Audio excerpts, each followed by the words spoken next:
It's 6:30. It's time to do this show. Coffee.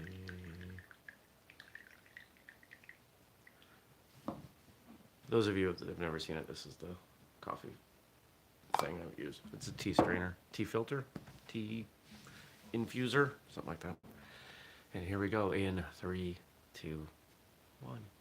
Good morning, everybody. Welcome. Today is Wednesday, October 23rd, 2019. My name is Jeremy. This is my first cup of coffee.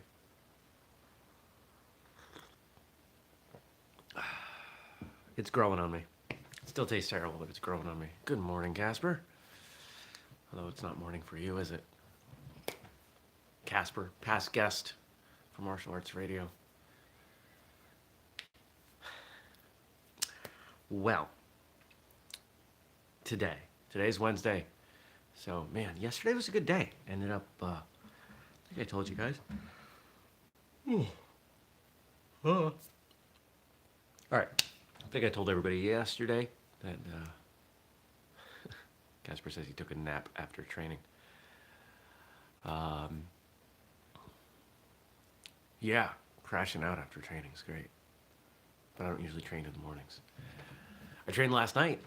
I was outside. For those of you that don't live in New England, you may not understand our crazy weather.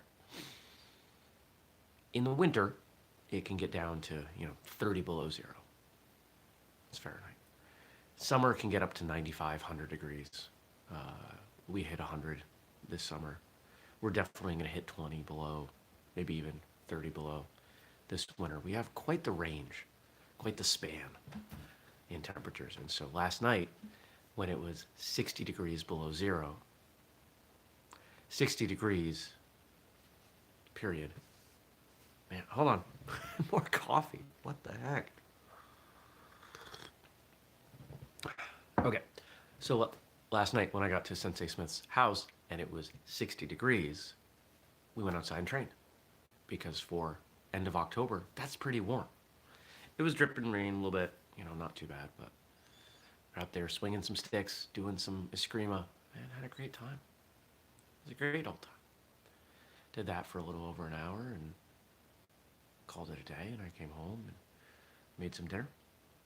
During the day, recorded an episode with Mr. Josh Bloom, who has been on the show before. He's got his podcast, and you may know that name. A couple months ago, maybe not even that long, he and I collaborated on an episode talking about the movie 36 Chambers of Shaolin. And we talked about Ong Bak this time. So that'll be out maybe next week. I gotta record an intro and outro. We gotta do some editing on it. A little bit of audio stuff came through, but good time. I mean, this guy knows movies and likes movies in a way that I'm learning stuff.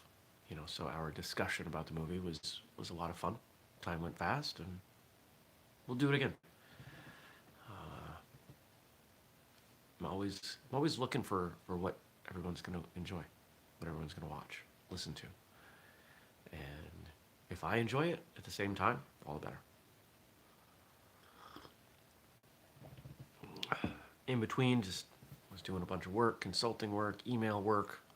Good morning, Daniel. Just doing it up, Today is more the same. I think I have a phone call somewhere in there, but beyond that, I got a bunch of money-related stuff, bank and things like that. Wednesday's my money day. See, I don't know about you guys, but I've learned that as much as I don't want to handle finances, I don't want to spend time worrying about finances, kind of have to, whether that's personal or professional. I've not been at a point where I needed to manage business finances. I've always had a business. But I found that if I take a real good look at what's going on at least once a week, I'm able to head off problems. And I format all of my bills. Well, my word choice is off today. I have banks pay all my bills, so my my bank has unlimited free bill pay, which is pretty important to the system because I split up all my bills to be paid weekly. So if I've got a bill that's $100 a month, I pay $25 a week. Nice and simple. And the advantage there is if a payment, because remember, I'm not paid by an employer, so my income is sometimes inconsistent. If something stumbles, something is delayed from what I expect it to be, then it doesn't mean that I completely miss this payment. And it's just worked out really well. Been doing that for, 15 years, maybe more. And it's been really effective. So if you're talking about personal finances, at whatever frequency your income is, that's how frequently you should be paying your bills. If you get paid weekly, pay your bills weekly. If you get paid every other week, pay your bills every other week. Split them up. Especially if you've got bill pay. Because then you're not paying for stamps, you're not spending the time. It's much easier. And use something like Quicken to track it. I don't know why this turned into a bit on finances, but let's look at these questions that we got. If you want to ask a question, drop it below or comment. I like comments too. So yesterday I was talking about going to the grocery store and forgetting to get cat litter. I grabbed 2 huge boxes at Costco yesterday. That'll last a while. But Frank writes in, as a person who works at a grocery store, I can tell you people forget what they came for all the time. When people do bother to make lists, they usually don't stick to them. Yeah, it's true. Something that I did that was really handy back, my ex and I, we had this app that we would share on our phones, and it was the grocery list. And whenever we thought of something we needed, we would put it on the list, and that way there was no excuse. So whoever went grocery shopping had what needed to be purchased. Now it's just me, so I don't have to worry about that. So here we go. We got 3 questions from Frank. I swim to take it easy on my joints. Oh. Come on, back up. There we go. I swim to take it easy on my joints. What do you do to help and protect your joints? It's a great question. Joint health is something that is often discussed in medicine, but not so much in martial arts, not so much in being proactive. Not a doctor, but my joints are in pretty good shape. Everything I'm going to share with you is based on personal anecdote and a bit of research and logic. So what are the things that keep joints healthy? Movement and pressure. Movement, like if I'm talking about my wrist, it's moving my wrist, right? Moving it around. And generally, if you are an active person, especially as a martial artist, you're probably going to get full range of motion on all of your joints. Pressure will happen if you are living a very active lifestyle, if I'm picking up heavy things and moving them. But let's say you don't. What's the number one thing you can do? Weight training, resistance training, squatting. So I just put up, and I'm not sure if we're gonna leave it out there, put it out there publicly. If I'm gonna re-record it, I gotta talk to the person I'm collaborating on this project with. But there's a warm-up that I do where I go through full range of motion on all of my joints, my neck, spine, right? It takes about 5 minutes. Honestly, it's not even that long. And I do it before I ever work out, any kind of workout.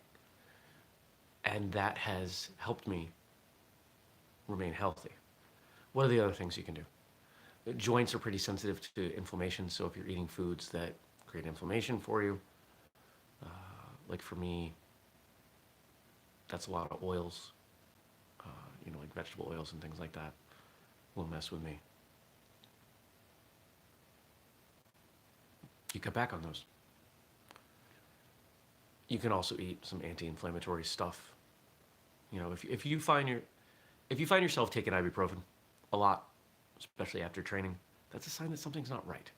Something's not right in your diet or something's not right in your movement. And it's worth addressing because those joints can deteriorate.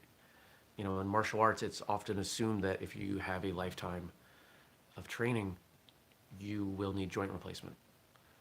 Now, I'm not saying that it's always avoidable for people, but understanding what's going on and making a smart choice for you makes sense, right?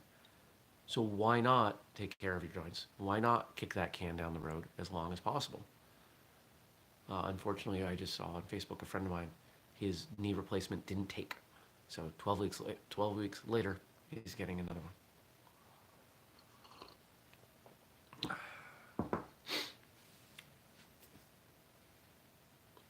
Gabe writes in, where can I find a good anti-inflammatory diet?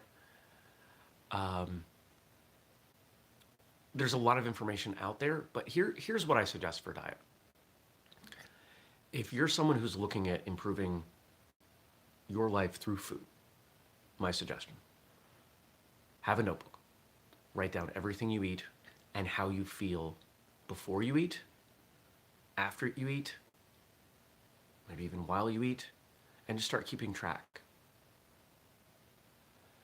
If you're willing to simplify the meals that you eat from, 50 ingredients to 1 and 2, at least once in a while, you will start to draw correlations.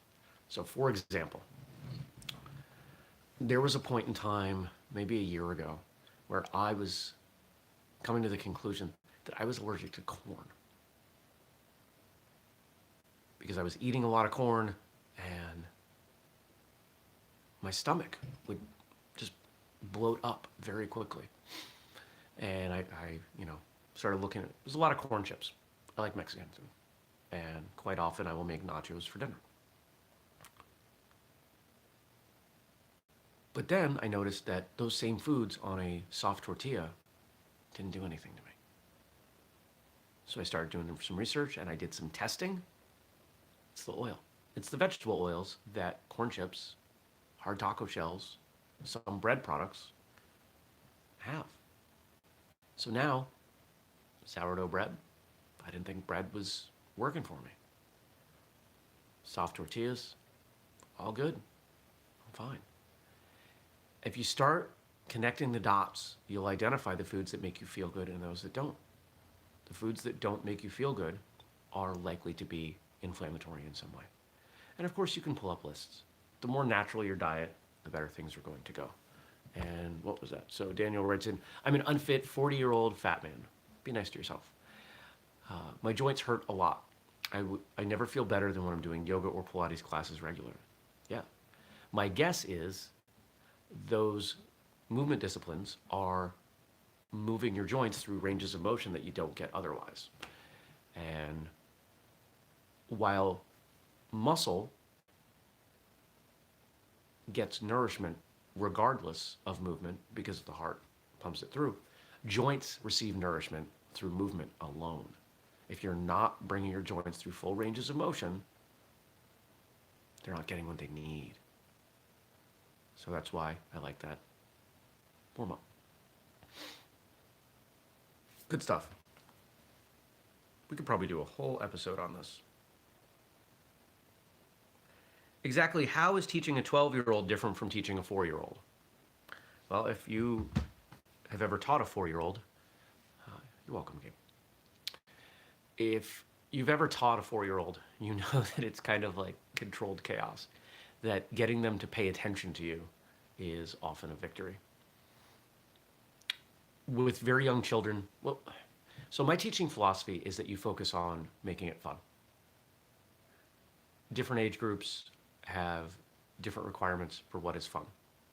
If you can keep it fun, they'll learn something. It might not be what you want, it might not be as much as you want, but it'll be something.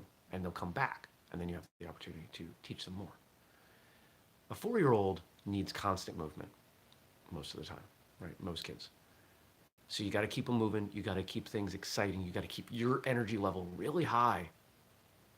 And you're not explaining self-defense principles to them. You're probably not teaching them forms. And if you are, you're probably doing it with them every single time. A 12-year-old, you can start to have some conversations with them. They're not going to want constant games, at least not in the same way that a 4-year-old is. They want to be challenged and they want to be rewarded. But you can start treating them like small adults. You can talk to them about self defense. You can give them some concepts that they can work with. When I'm teaching, that 12-year-old demographic, I can't remember the last time I taught a 4-year-old, so I can't really speak to that. But when I'm teaching anyone, whether they're 6 or they're 10 or they're 15 or they're 40, I make sure I keep my energy level high. I make sure that I focus on complimenting, good movement, staying positive, making adjustments rather than criticizing.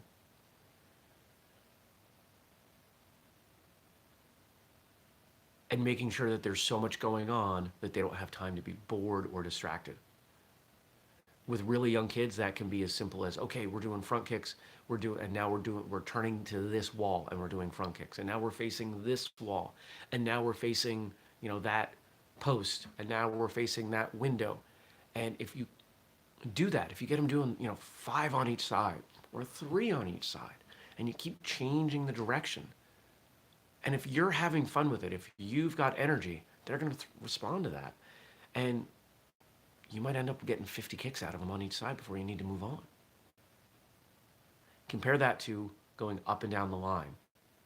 I see a lot of people who try to teach small children, or children at all, the way that they would teach adults in a very traditional manner. And it doesn't work. It can, but not for most kids. That stuff worked for me somewhat. But I distinctly remember a lot of classes where I was doing it, but I was bored. And what happens when a small child is bored? They'll create their own entertainment, which is usually distracting everyone else. So Casper wrote in, do you like to train in the morning or at night? Do you have a best time? It depends on what the training is, but generally speaking, I like training right around dinner time, whether that's weightlifting or martial arts. I can train anytime. I am not at my best in the morning. You might be surprised at that based on this show.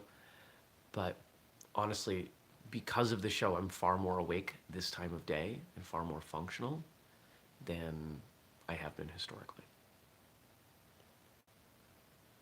And honestly, the reason that I'm best at night is probably because that's just what I grew up doing. I grew up taking classes in the evening. Kids' classes were after school and adult classes were after that. I think, what did we do? 5:30 to 6:30 and 6:30 to 8? No. 4 to 5, 4:30 to 5:30, 5:30 to 6:30, 6:30 to 8. Kids' classes were at 4:30. Adult classes at 5:30, advanced adult classes at 6:30. I think that's what it was. So I was used to getting home at, 8:15, 8:30 from training. And when did I start taking adult classes?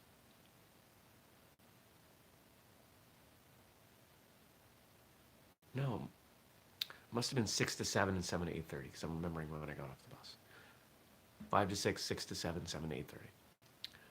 I think I started going to the adult class around 11, 12. No. Yeah. 11, somewhere in there. One more question. You guys are engaged today. I like it. What strong women have you had in your life? Oh, man. That could be a whole series. My mother is an incredibly strong woman. Probably one of the most independent people I've ever met. And admittedly to her detriment. She is very stubborn in her independence, and I inherited a lot of that. I learned a lot of that, and it's getting better. I had this realization yesterday that in a lot of aspects of my life. I've probably gone as far as I can on my own, and it's time to get some help. And that's, specifically with whistlekick, but with some other things personally that I'll not go into. Um,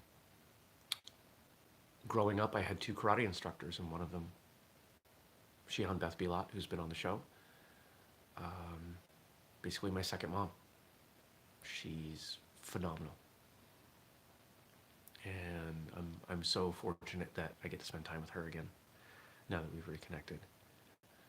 If I make a list of the most influential people in my life, there are four there who are very, very strong women. All the other two were, grandmother kind of figures, and they've passed away. But I learned an immense amount from them. I think being raised by a single mother, I have a slightly different perspective on male-female dynamics. And I don't know if I can explain that, but I feel that. Women can do and be anything they want. I firmly believe that. I have no question in my mind about that. And admittedly, when I'm dating, I find myself attracted to very strong, very independent women, which can be challenging in a relationship, as experience has taught me.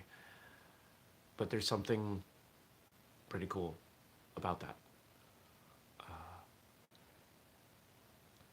Now, when I think about, the women around me, I have some amazing friends who are incredibly strong. And, some of them are independent, solo. Some of them are married. And just watching what they do, watching the example they set for younger women, for girls, the example they set for guys, to say, hey, this is me crushing it. Help or get out of the way. That kind of attitude. And I think that's great. I think it's great that we live in a time where women like that exist. Good questions today. Man, I could, if I wasn't careful, we could have taken this out to 30 minutes. So, homework in a moment. If you want to ask me questions, drop them below. Remember, we do this show weekdays, 6:30 a.m. Eastern here on YouTube. Subscribe, turn on notifications, because it's not just First Cup.